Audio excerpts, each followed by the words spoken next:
I am working on a project today for my buddy Paul. I'm really excited to do this. It's going to be sort of like a nuclear a nuclear launch suitcase. I knew I could say it. It's for his foam party business. He wants to have a big red button in a suitcase that somebody jams the big red button and that causes the foam machine to start up. Great idea. I love it. I'm really excited to work on it. And the very first thing I have to do, which is true for a lot of my projects, is I have to clean off the workbench.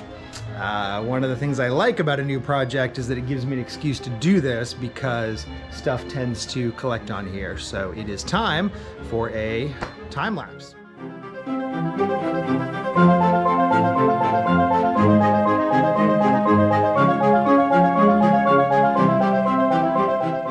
All right, that's better.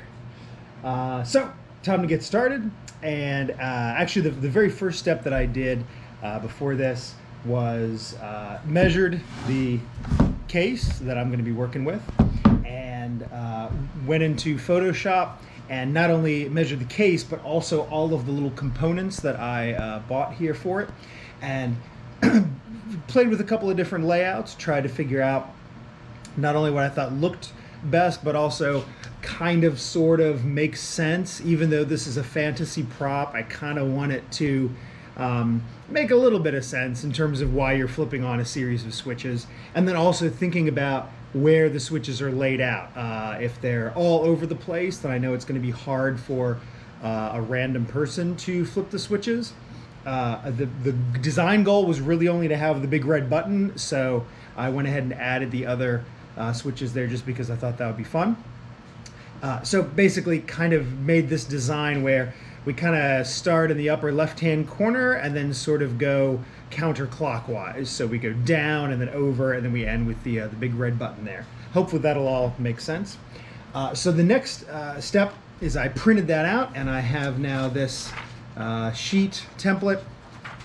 And I'm going to get a piece of plastic, ABS plastic that I have sitting around. I'm going to use a special glue stick that I have that basically turns this into a Post-it note. So I will be able to stick it on there and then cut it out, and then cut out the different hole elements. But then I'll be able to peel this off without a lot of trouble. So once that is all done, I know that's a good fit, and figure out how it's going to be mounting in there. Then I'll take that out and I will start working on adding all the components in.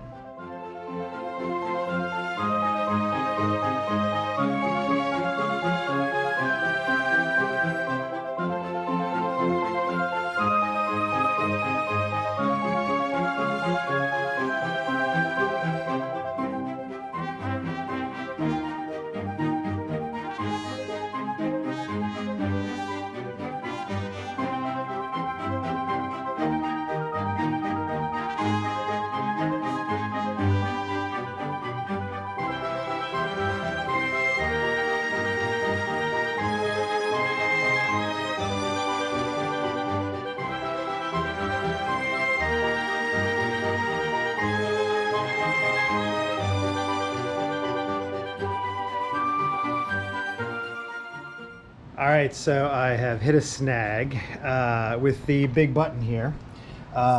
Problem is, this is too tall right now, so that when I try to close the lid, it can't close all the way because of the button. So what I have decided to do is remove the bottom part of the button. And basically, I'm going to make this hole large enough to accommodate this guy.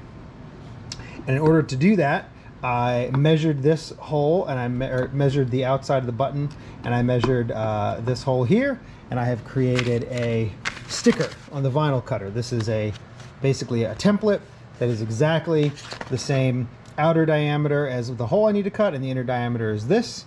So I'm going to go ahead and carefully put that on there. I'm going to use a jigsaw to cut that out. And then also you'll notice that there are some little bumps here. So I need to basically use the jigsaw to sort of notch those out a little bit. So yeah, I think hopefully that's the only hiccup we have. Oh, and I also we'll need to do a little bit of cutting out of this support there in order to be able to have it go all the way in. But we're coming along.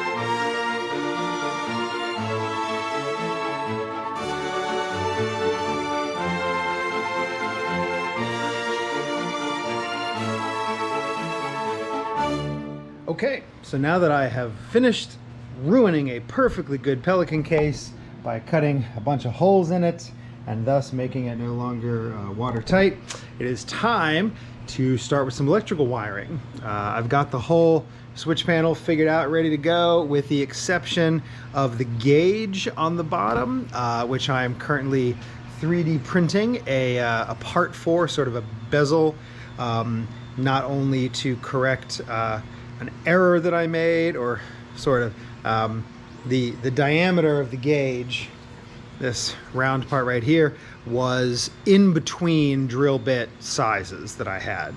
So I drilled a hole that I thought would be close.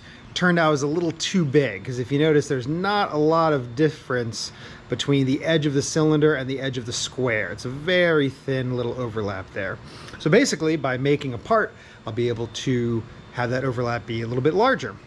So the gauge is going to go in eventually, but in the meantime, I can go ahead and get started on the electrical wiring stuff. So here comes the fun part.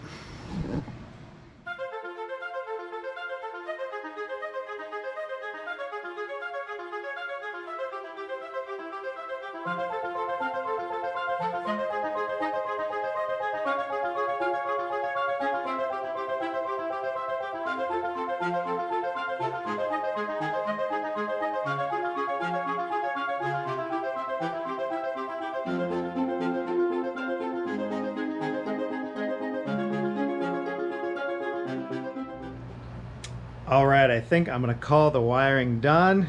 Take a look. Yeah, that's awesome. I don't have it plugged in right now, but everything's working great. We've got the custom 3D printed bezel for the gauge here. So now, only thing left to do actually is to get the vinyl on. Got the vinyl bits here that will show sort of the labels for what everything's supposed to be. And then a little more testing, but I think it's on the home stretch here.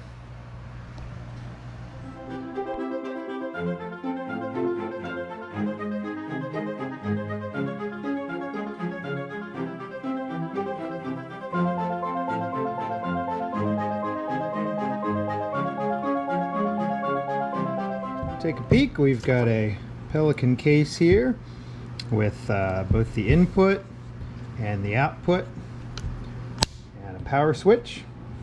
So what we'll do is we'll get ourselves an IEC cable here, and then when we want, first step of the unit is we turn it on. There's our power switch. There's also a fuse in there in case things go south, and then when we unlatch it, yeah, check it out, the RCK5TAR control console. Also, just for testing purposes, I've got this outlet checker.